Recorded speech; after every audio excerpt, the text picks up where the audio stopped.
Ini sekelumit tentang cerita mendiang Taufik Kiamas, suami Megawati Soekarnoputri dengan Gus Dur yang jarang diketahui. Cerita ini terjadi ketika Gus Dur sudah diimpeachment atau dilengsarkan oleh MPR pimpinan Amin Rais. Namun saat itu, Gus Dur masih bertahan di Istana Negara. Buku, Jurus dan Manuver Politik Taufik Kiamas memang lidah tak bertulang. Catatan Derek Manangka mengisahkan, ketika situasi politik tak menentu itu, Taufik Kiamas mengambil terobosan berani. Dia minta bantuan Letjen Luhut Panjaitan, Menteri Perindustrian dan Perdagangan di Kabinet Gus Dur.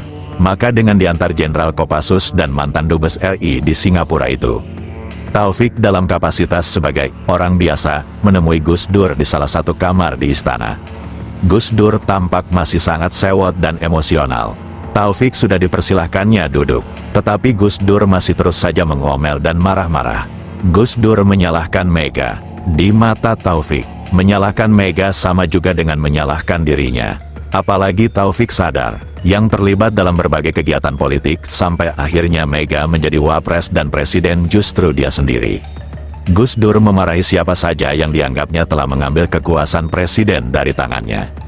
"Gus, masa Kiai kok marah-marah?" kata Taufik mengawali sapaannya.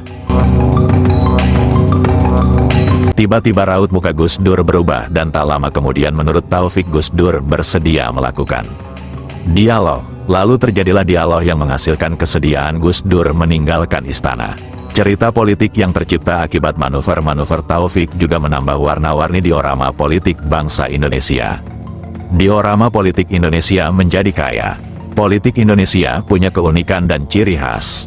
Politik Indonesia tidak bisa dibaca dan diteropong dengan satu paradigma. Yang selalu pasti dalam politik Indonesia hanya satu, yakni ketidakpastian, tulis Derek Manangka dalam buku, Jurus dan Manuver Politik Taufik Kiamas memang lidah tak bertulang. Catatan Derek Manangka dalam bukunya juga mengisahkan pada tanggal 5 Januari tahun 2006. Mega dan Taufik Kiamas menyelenggarakan acara syukuran di Hotel Borobudur, Jakarta. Acara syukuran itu digelar untuk mensyukuri kembalinya Taufik dan Mega ke tengah keluarga dan warga setelah pada akhir 2005 mereka berdua sama-sama dirawat di rumah sakit yang berbeda.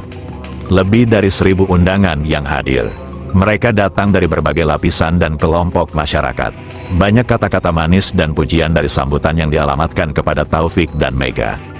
Ketika Gus Dur diminta memberi sambutan, Gus Dur termasuk yang memuji Taufik Kiamas.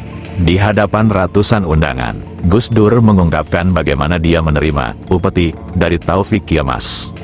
Politisi yang punya saham menggesernya dari kursi presiden. "Saya ini bisa pakai mobil berharga di atas 1 miliar rupiah. Ya, karena pemberian Taufik," ujar Gus Dur saat itu seperti dicatat Derek Manangka dalam bukunya.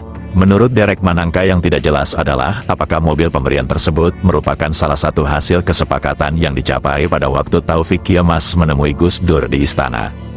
Beberapa jam setelah Mega dilantik jadi presiden, hadirin pun tidak sempat bertanya lebih jauh karena sudah telanjur bertepuk tangan.